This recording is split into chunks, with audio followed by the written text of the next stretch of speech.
So, Perfect Questions and Perfect Answers is the name of a book which covers questions by Bob Cohen, later initiated as Brahma-tirtha, and answers by Srila Prabhupada. So following in that tradition, actually the tradition is as old as time.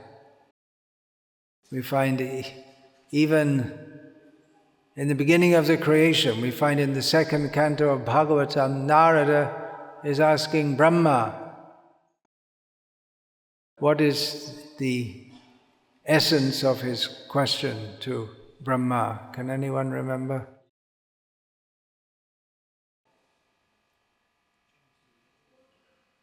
Anyone? Ladies? Ladies, gents? Anyone? Okay, Jagadish. If no one gets the answer, then Jagadish will get it.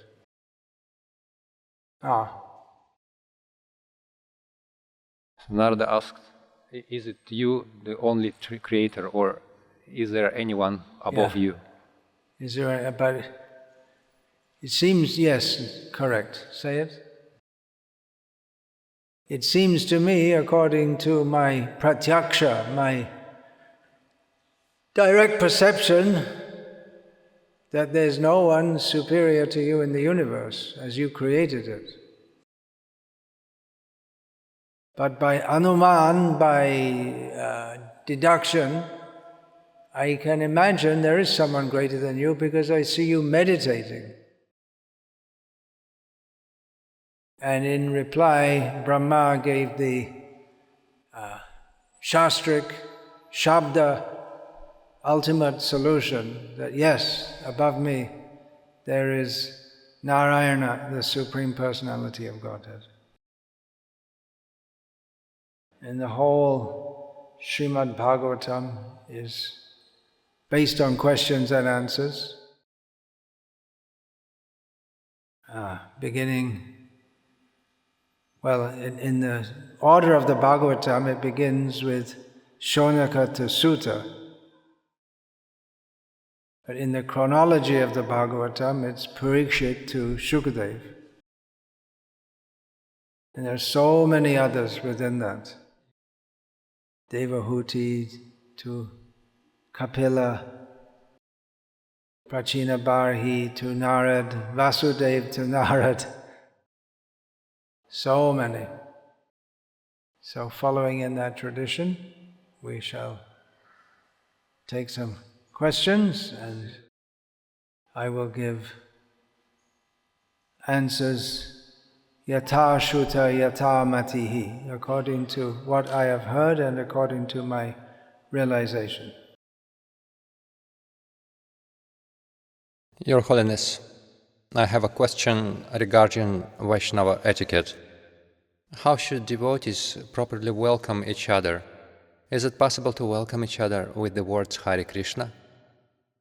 Can a junior tell the senior Har Krishna if there is no instructive tone in this welcome? If it is impossible to say Har Krishna, then how should one greet each other? On your website, you are instructing your disciples not to start a letter to you with the words Har Krishna. Should this be applied to an oral greeting as well? In Srila Prabhupada's letter, I found an excerpt regarding etiquette in our society. New Vrindavan, July 16th, 1969. Regarding your second question about greeting karmis, if a karmi is a friend, you should just greet him with Hare Krishna and with folded hands touch your forehead. If this karmi is a senior relative to you, chant Hare Krishna and bow down to him on the ground. That should be the etiquette in our society. How should we correctly understand these instructions of Srila Prabhupada and apply them in the society? Okay. This is a big topic. It forms the subject of one chapter in my as yet unfinished and unpublished book on Vaishnava etiquette. As with many topics concerning Vaishnava etiquette, there are general guidelines which do not cover all kinds of situations. How we meet and greet upon meeting a devotee after a long time is going to be different to if we see him every day. Or it may be different. At least when I was admitted into this movement, the standard greeting among all Vaishnavas upon seeing them first time in the day was to bow down and offer obeisance. We hadn't learned at that time we hadn't learned the Vaishnava pranama, which begins Vancha kalpa tarubhyascha. And we used Srila Prabhupada's pranam mantra for everything. For bowing down to deities, for bowing down to Vaishnavas. What was the first question again? There's some more details. Can we greet each other with the Hare Krishna? Yeah, that's casually, if we're seeing each other every day and we've already met each other, and then again we meet, say, 5 hours later, it may be like that, yeah. Hare Krishna is generic for everything. You could just say Hare Krishna for everything. It's just like Srila Prabhupada, he taught in the beginning, you'll find in one of those small books which were prepared in the 1960s. There's a whole series of them. On the Way to Krishna, Elevation to Krishna Consciousness, Raja Vidya, the King of Knowledge. So in one of those books prepared in the early days, Srila Prabhupada said to offer bhoga by 3 times saying his pranam mantra, 3 times the Namo Mahavadanyaya mantra, and 3 times Namo Brahmanya Devaya mantra. And even sometimes he said you can offer just by saying Hare Krishna. But then later, phone's off. Later he asked his devotees to prepare a system of deity worship based on traditional standards, in which there are specific mantras for offering bhoga, with mula mantras for different deities. It becomes more complex. My understanding is that Srila Prabhupada, he wanted to gradually raise standards by instituting varnashram dharma, and he wanted to have a class of brahmanas. So brahmanas are expected to be learned in Vedic usages. So you can say Hare Krishna for everything, but more, according to the tradition, is to use specific mantras for specific situations and specific activities. So what else is there? So can we say Hare Krishna to senior devotee?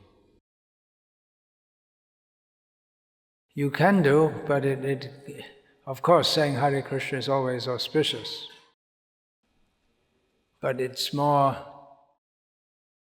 the reason why Bhaktisiddhanta Saraswati Thakur said not to put the holy name at the top of a letter is that it becomes as if you are as if you're instructing them to chant the holy names.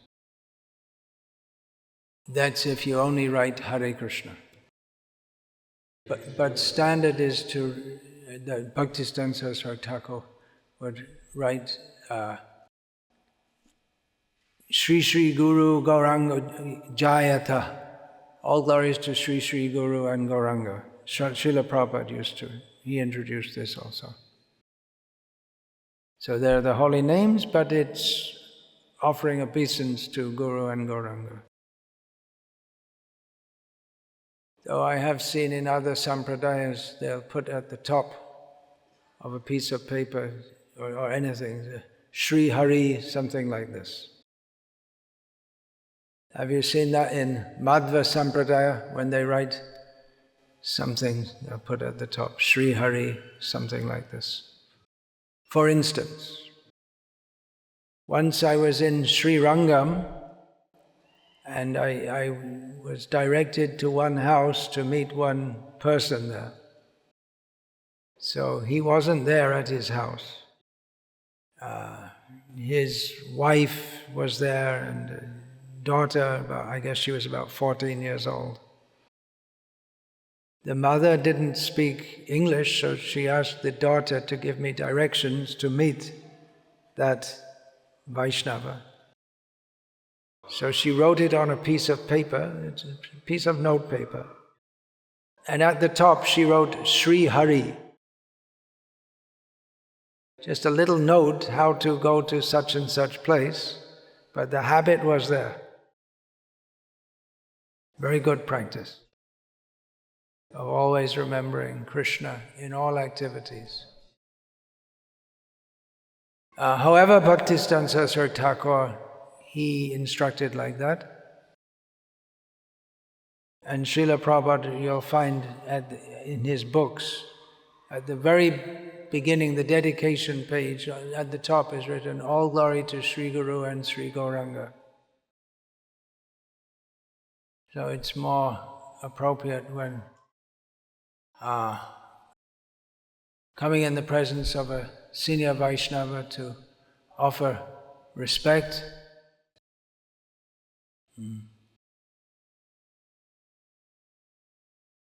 Then what else question is there? Is that it covered?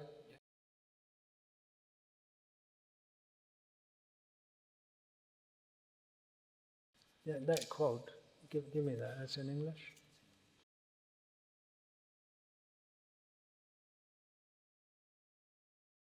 See, that was in 1969. Srila Prabhupada wrote that letter. He kept everything very simple in the beginning. He told the devotees, if I was to tell you all the rules and regulations, you would faint. But he gradually wanted to introduce more rules and more standard etiquette. That's not my speculation. That's noted by scholars, both our own devotional scholars and by even academic scholars have noted that Srila Prabhupada had religious gradualism. Yeah. Hare Krishna, my obeisances, Maharaj. Is it a mistake when we chant Krishna Bhakti Pradadevi while doing pranam to Tulasi Devi? Is it wrong to say Krishna Bhakti? No, it's not wrong. To say Krishna is never wrong. But the standard is Vishnu Bhakti. Does anyone here hate the word Vishnu? Is anyone on the level of the gopis that they don't use the word Vishnu, only Krishna? Well, have a look in the 10th canto of Bhagwatam and you'll find the gopis referring to Krishna as Vishnu.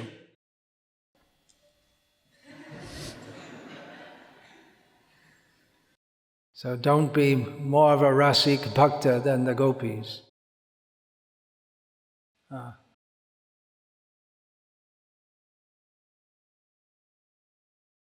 Are investments, shares, cryptocurrencies, sinful activities? Is this a violation of a regulatory principle? Are there any permissible norms of this activity? If so, can devotees do this? This is an FAQ, frequently asked question. I gave a whole talk on this in English. You can find it out on my app. Maybe that could be translated and published. In general, I would say no, because so many devotees and non-devotees waste all their money making speculative investments and then lose it all. Or they become enlivened by some pyramid scheme which is set up to cheat you. On the other hand, some people live their whole life and make their living from this. So if you know what you're doing, do it and give 50% of the profit to Krishna. And if you're not sure, don't do it. That's it in essence.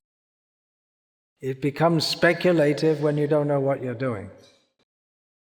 There's always some element of speculation in it.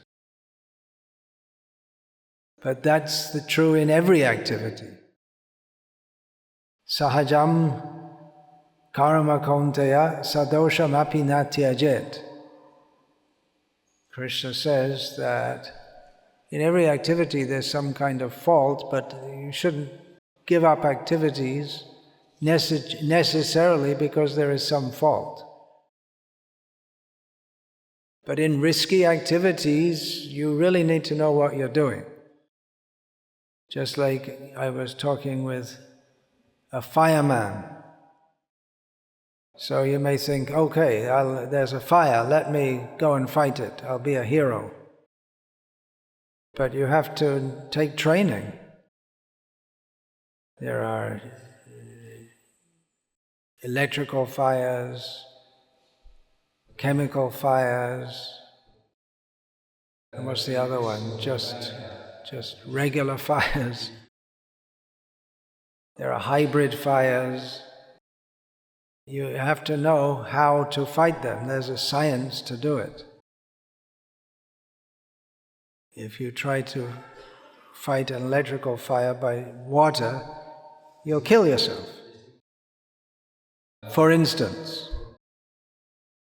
So if you don't know what you're doing, better not do it. And just as fighting fire might seem to be a fairly straightforward activity, but it isn't.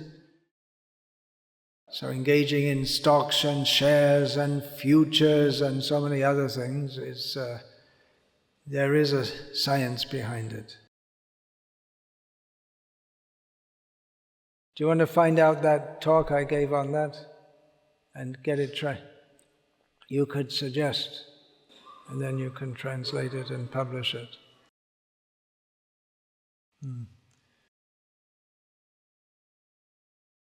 Dear Guru Maharaj, in the scriptures, in the lectures of spiritual teachers and senior devotees, links to Hari Bhakti Vilasa are periodically found. I have no opportunity to read this book. They say that it is not necessary. Should it be considered one of the primary sources? Should I get acquainted with this knowledge, and what is your opinion on this issue? This is an intriguing question. Hari Bhakti Vilasa is a vast work. It's several thousand verses. I don't know exactly how many. It's meant to be the smriti for Gauriya Vaishnavas. Smriti in the sense of how we live our lives and what we do. The acharyas of all sampradayas, they give a guidebook for their followers, what to do, how to do. All derived from Shastra, because there are many things in Shastra, and acharyas select certain guidelines from Shastra which are suitable for their sampradaya. Madhva, again, when I see Gadadhar Pandit, I'm thinking of Madhvas a lot. Madhvacharya wrote his Sadachar Smriti. Did you translate that? They're often not very big books because most of the sadachar or general behavior in Vedic culture is the same for everyone, much of it. It goes caste-wise also. For Brahmanas, there are certain things which they follow, and it may be different for other castes. Hari Bhakti Vilas is somewhat unusual in the sense that there are many, many, many rules given. It's almost certain that Gopal Bhatta Goswami and Sanatana Goswami, the compilers of this, didn't follow all these rules themselves, nor did they instruct their disciples to do so, nor have any Gauriya Vaishnavas followed everything there. Now that doesn't mean that it's irrelevant. But it appears that Gopal Bhatta Goswami, Sanatana Goswami actually gave the final version, it seems. So it seems that he was making a compendium for all kinds of Vaishnavas in the Vrindavan area at the time. That is the conclusion given by, I believe his name is Brigupada Prabhu, a devotee from Finland, who has done considerable research, finding multiple manuscripts, and published a critical translation of Hari Bhakti Vilas, if you know what that means. Do any of you know what that means? Critical translation? Well, it's a critical edition, so it's with translation. Critical edition means you find out so many different manuscripts, and you show the variant readings, and then you try and establish what the main reading is, and what was actually intended, what were scribes' errors, and so many things like that. Yeah, it's comprehensive and comparative. Comprehensive, comparative, and also attempts to establish, as far as possible, what the original intended version was. So do we follow everything in Hari Bhakti Vilas? No. Should we think Hari Bhakti Vilas is of no use or no consequence? That is also wrong. We have to take what our acharyas have selected for us from Hari Bhakti Vilas. That's the answer in brief.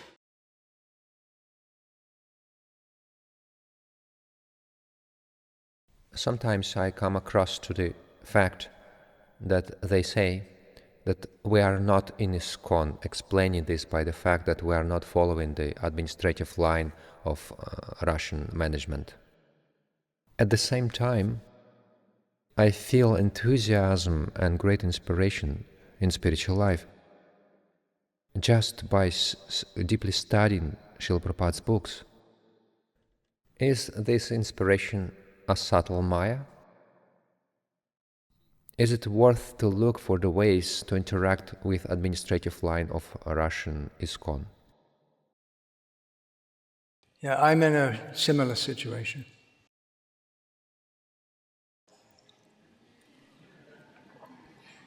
No, seriously.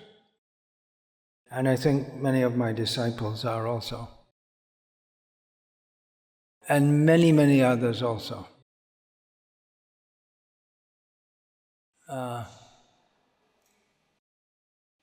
Yeah, try and get along. Don't unnecessarily make trouble. That's it in brief. I think, was it last year I spoke, or the year before? I spoke about how if we can't get on with the ISKCON authorities, no use, no need to fight with them. You just find the association you can relate with and chant Har Krishna at home. Was that last year? Yeah. That's a general guideline.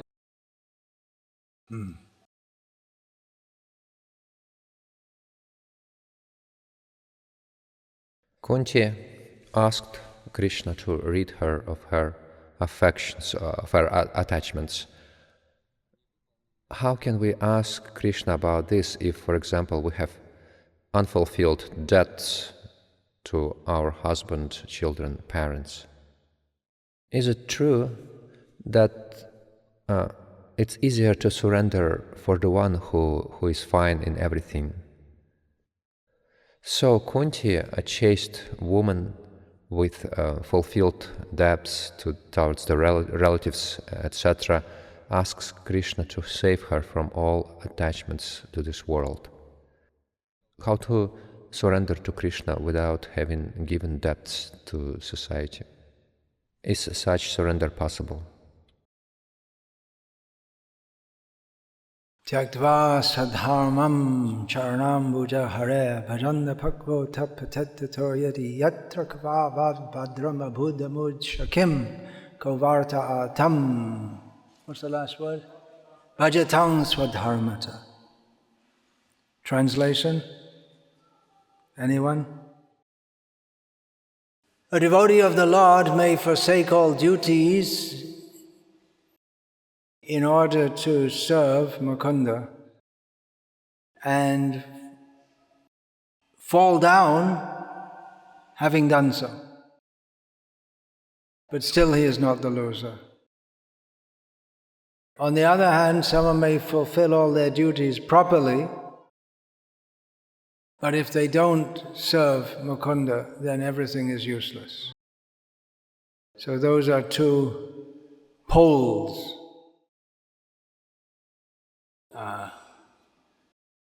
What we're talking about is devotees who have material duties. It's a very good observation that Kunti prayed like that in her old age. Although she never left home, she remained up until the end. In Bhagwatam, it's stated that when Krishna left this world, it's not very clear, it just says that Kunti absorbed her consciousness in Krishna like this. But in Mahabharata, it's stated that when Dhritarashtra and Gandhari left home, that Kunti went with them, and she also, just like Dhritarashtra and Gandhari, she died in fire.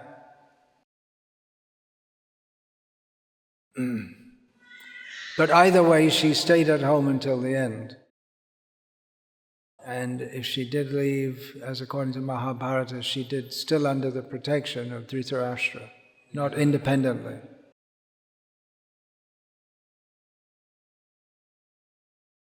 The answer, again, it's these kind of questions, they're general questions which have to be seen in individual cases. Often people renounce when they're not ready to do so, and then they fall down again. So it's better not to do that. We just heard that verse from Narad Muni, if you renounce everything and for the sake of serving Krishna and again fall down, you don't lose anything, but you can make a wrong impression in society. So there's no one answer to this question. Generally for women, they stay at home, or they may accompany their husband as a vanaprastha, leaving home. But they don't accept sannyas. A man may take sannyas. But taking sannyas doesn't mean that, well, one day you just feel, well, I'm fed up and walk out and put on some saffron cloth. It's a very serious commitment to set the highest example. Practically only an ideal grihastha can become an ideal sannyasi. There are exceptions. The Avanti Brahmana we find in the Bhagwatam. He was anything but an ideal grihastha. But he became actually he came to a higher level than a sannyasi. He was on the Paramahamsa platform. We find in the ancient history there are examples like that. It seems very difficult for people who haven't been raised in the rigid Vedic culture. Practically speaking, in the Western world today, and largely in India also, renunciation, there's no clear concept of that. People tend to take everything very cheaply. So that didn't really answer the question, did it?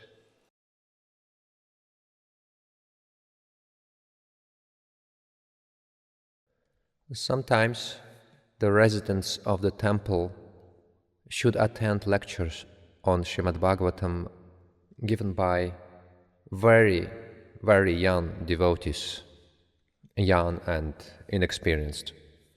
Such classes do not inspire enthusiasm. How is a class Srimad Bhagwatam important in our lives, even if such a neophyte devotee gives it? Can we, the residents of the temple, listen to Srila Prabhupada's lectures or read his books instead of attending such classes?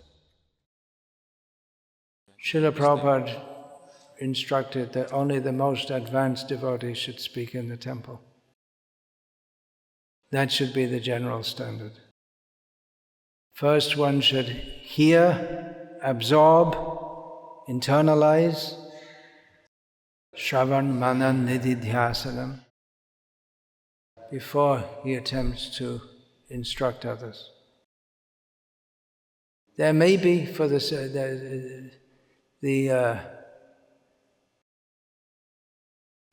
the eagle, at some point they throw their, what are they called? Eaglets they throw them out of the nest, they push them out. Egrets, I think they're called. And then they're forced to learn to fly.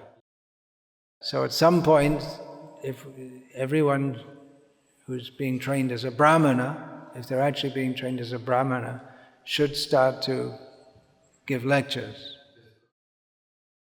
So that's also a consideration.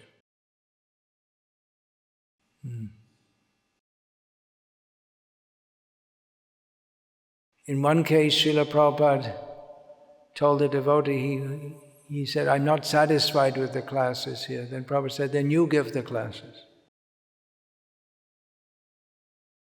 That devotee was highly learned.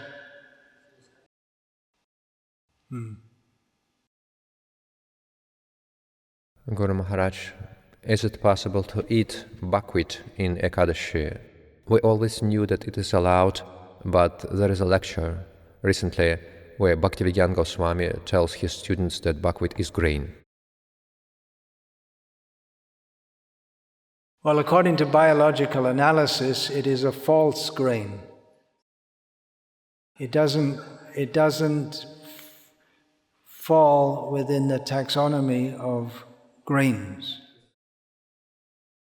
There's also like that is quinoa is like that. Do you have that here? And there's also, what's the English name for that? Rajgira? What's the English name? Or Amarsant, something like that? Amarsant. In Hindi it's called Rajgira. And then you also have that rice, which is not really rice. So I don't know on what basis Maharaj said that, but it's according to standard biological classification, It is a false grain, it's not actually a grain. If in doubt, leave it out. I may continue.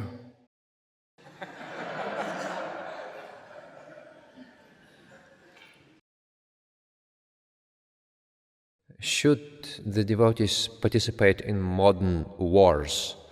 If we are drafted, what to do? Try to hide or go to fight?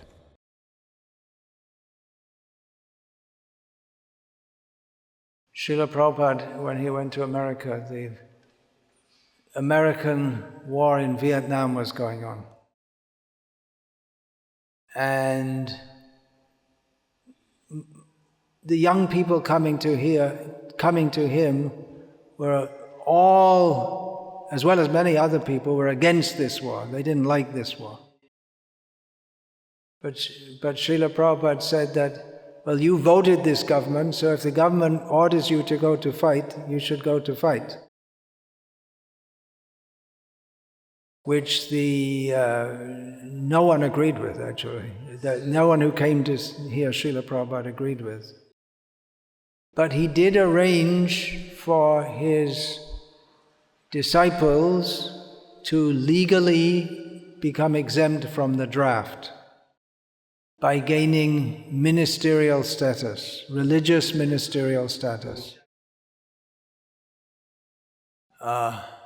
Some devotees fled America at that time, mostly going to Canada or India. Some, when they went for inspection, feigned insanity, which is dangerous because you could be put in an insane asylum. So I'm just telling you about the responses at that time. It's not very prudent of me coming here as a visitor to speak in detail about these kind of things. I know these are pressing questions for you, but if you want me to continue coming here, it's better not to ask me questions like this. Maybe privately, but nothing's private nowadays because people do secret recordings.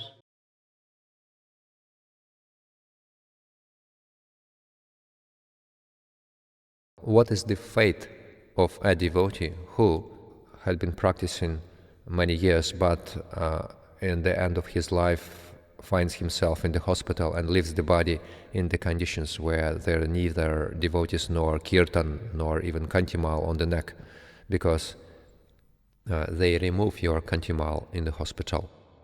In general, if the conditions are unfavorable for leaving the body, how does this affect the further fate of the devotee? Well, as far as possible, devotees should try to help someone who's been serving for so many years and not abandon them in the hospital. The general understanding is that Krishna is very kind. If we have sincerely tried to serve him throughout life, he's not just going to forgive. He didn't have a kantimala on at the time of death, so send him to hell. Krishna's not like that. Krishna won't forget. Nahi kalyana krit. What is that? Nahi kalyana krit kaschid durgatim tata gacchati. One who has performed auspicious activities throughout his life never attains a bad destination. We should do the very best we can to remember Krishna at the time of death. But if circumstantially we don't remember him, then Krishna will not forget us.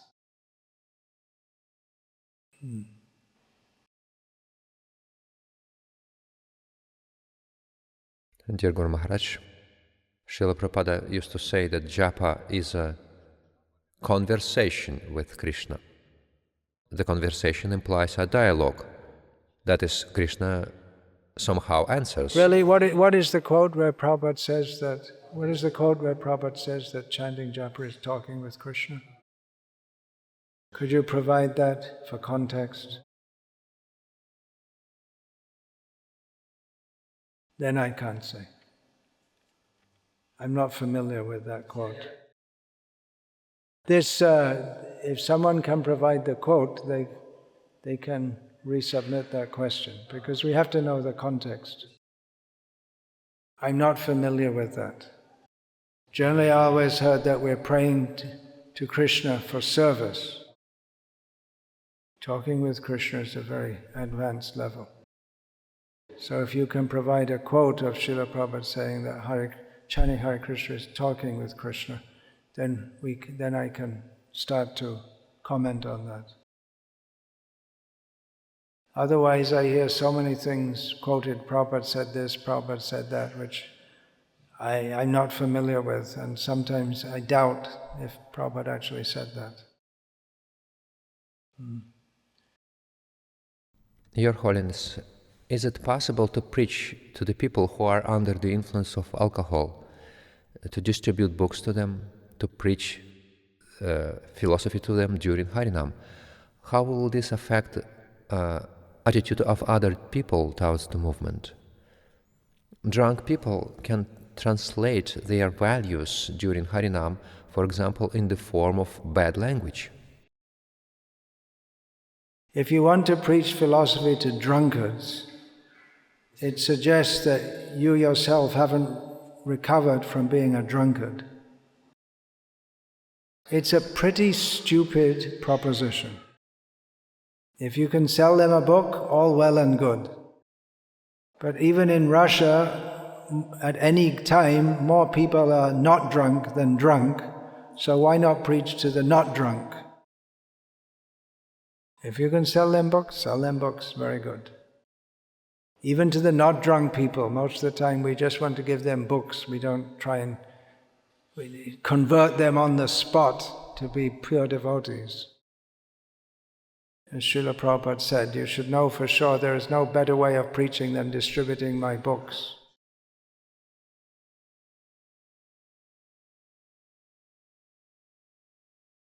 In Nectar of Instructions, Srila Rupa Goswami instructs us to control our senses, in particular not to overeat and avoid exquisite, opulent food.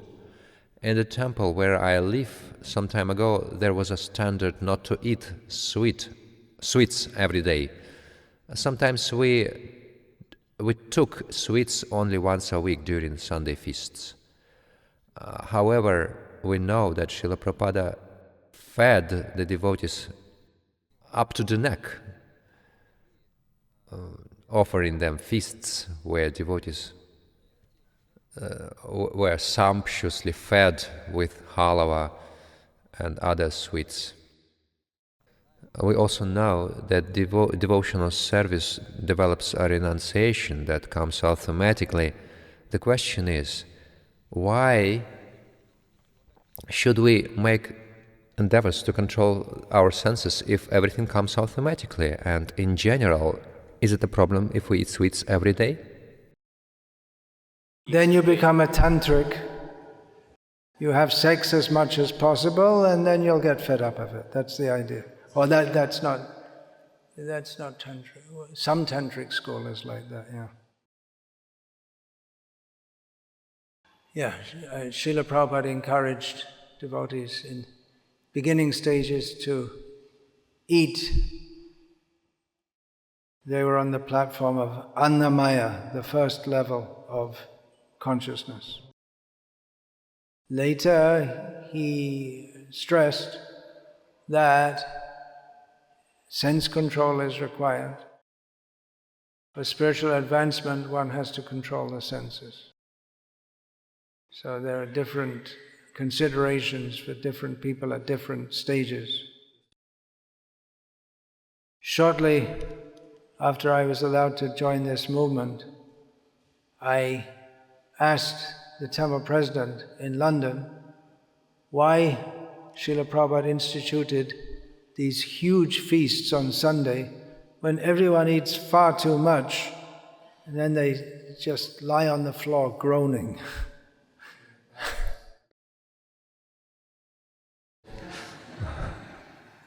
And he immediately replied that if we didn't have these feasts, we'd all bloop. There's a salient comment. We should eat to live so that we can serve Krishna, not live to eat. This eat to live to eat to live, not live to eat, is not even a saying from devotees. It's just a wise saw.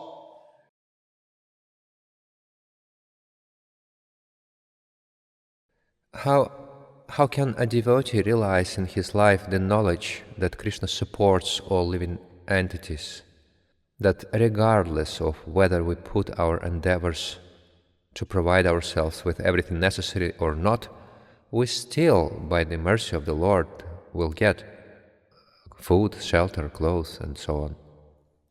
Without this awareness, it is impossible to completely devote ourselves to the devotional service and practice it with maximum intensity. How to achieve this level if there is no examples of such devotees in our environment?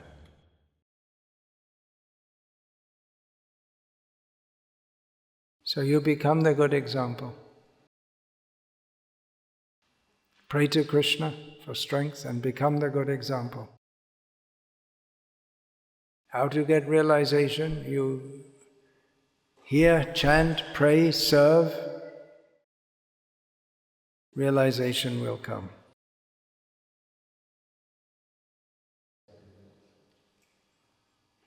In Srimad Bhagwatam 1.3.38, in commentary, Srila Prabhupada says that everyone in the creation of God serves Him directly or indirectly. This law of God refers to everyone without exception.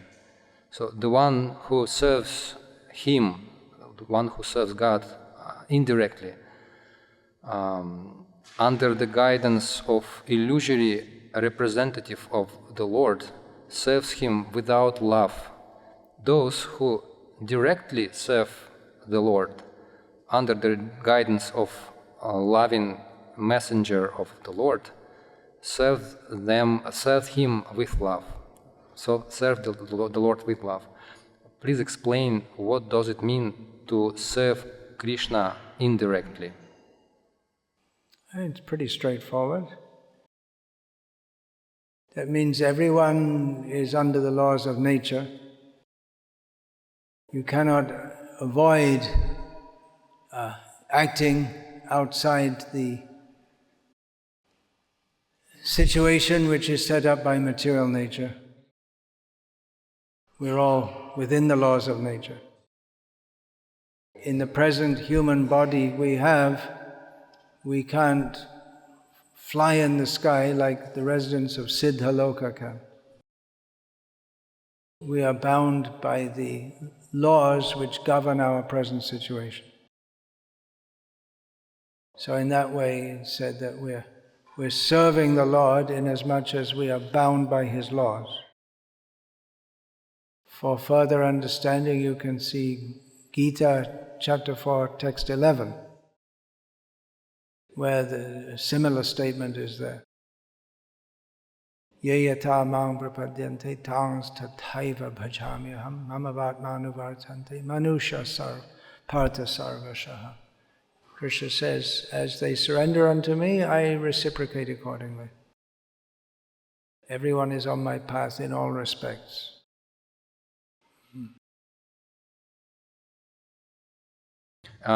In one of his lectures, Srila Prabhupada says, if you develop love of God, you will love every living entity.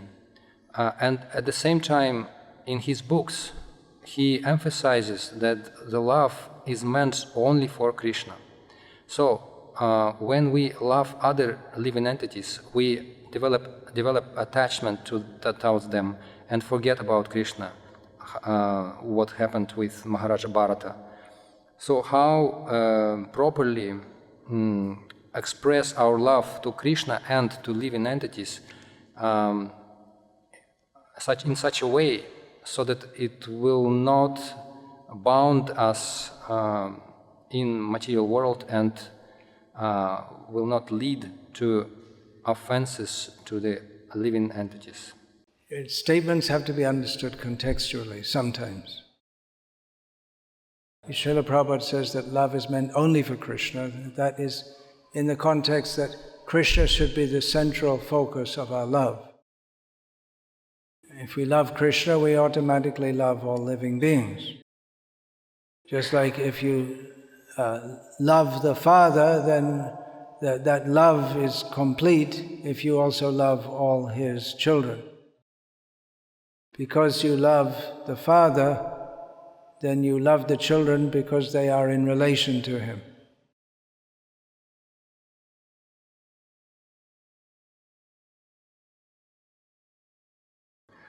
In Srimad Bhagwatam 1.3.41, in commentary, Srila Prabhupada says that there is no gain, however, in accepting the message of Bhagavatam from the unbelievers, atheists, and professional reciters who make a trade of Bhagavatam for the layman. It was delivered to Srila Shukadeva Goswami, and he had nothing to do with Bhagavata business. He did not have to maintain family expenses by such trade. Srimad Bhagavatam should therefore be received from the representative of Shukadeva Goswami, who must be in the renounced order of life without family encumbrance. So do I properly understand that we should not listen Srimad Bhagavatam from devotee who is in Grihastha ashram, and that we should prefer to listen to the one who is in a renounced order of life, or it means that we should not listen to the person who have a selfish interest, regardless of in what status of life he is in. Yeah, the second understanding is correct.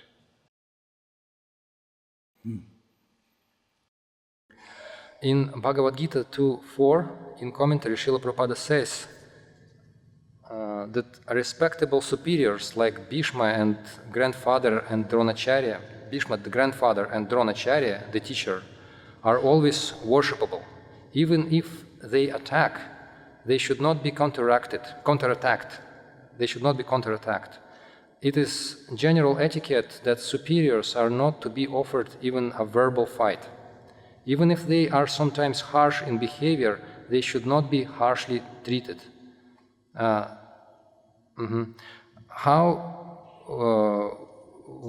we should properly understand this and implement this instruction in our life? In what situation this instruction we may not follow? It's too general a question. I can just say generally we can follow this, but every situation is different. We can remember that ultimately Krishna, the whole Bhagavad Gita was having Krishna convincing Arjuna to fight, going against the general etiquette. Every situation has its own nuances. So we can say in general, worshipable superiors should not be offered even a verbal fight.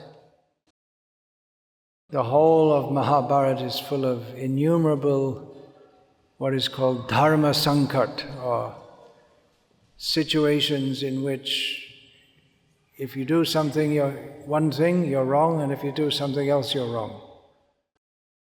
Arjuna protested that if I fight against my worshipable superiors, that will be wrong. But then, if he didn't fight, he would be wrong for abandoning his duty as a kshatriya. So how to solve such situations, every individual case is different, and you can use your common sense, and if you don't have any, ask someone who has. course, common sense is often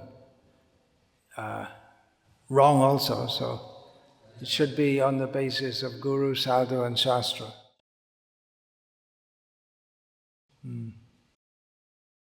If four sampradayas are coming from devotees of Lord Shri Krishna, why their philosophies are different? Well, their philosophies aren't different. The same basic point is there, that Vishnu, Krishna is supreme and we are his servants. There are some detailed points, some nuances which are different, but the basic point is the same. Difference is because everyone has because Krishna is multifaceted and can be seen in various ways. But the basic point that he is supreme and we are all subordinate to him, and we should all surrender to him, that is accepted by all the Vaishnava Sampradayas.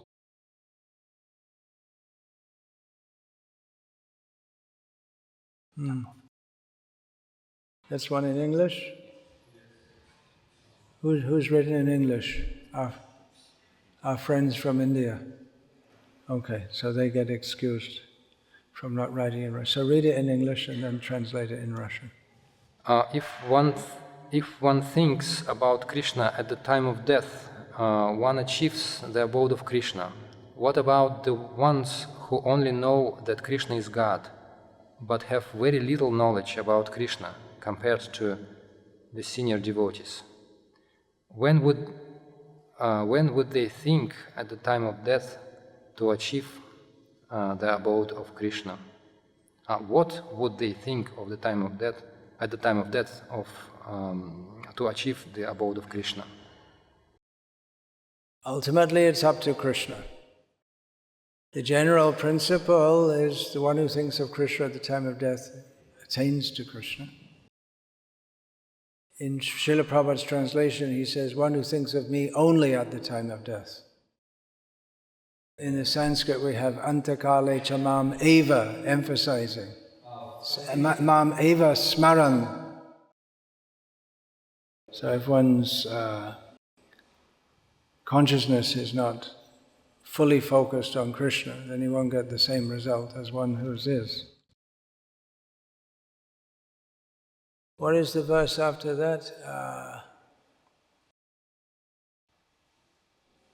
What is the verse after that?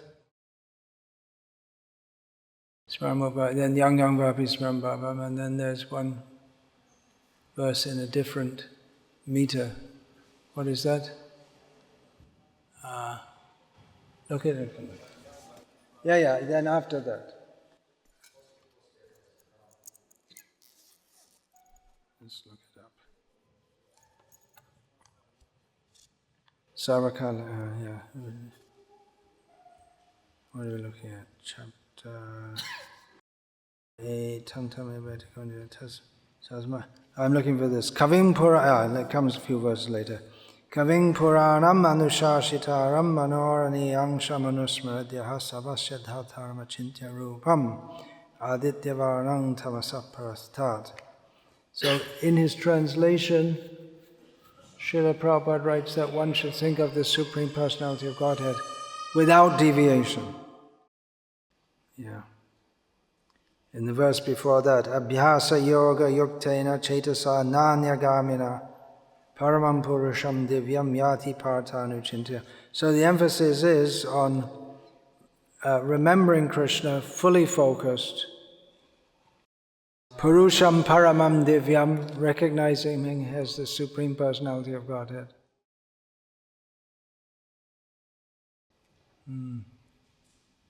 But ultimately it's up to Krishna.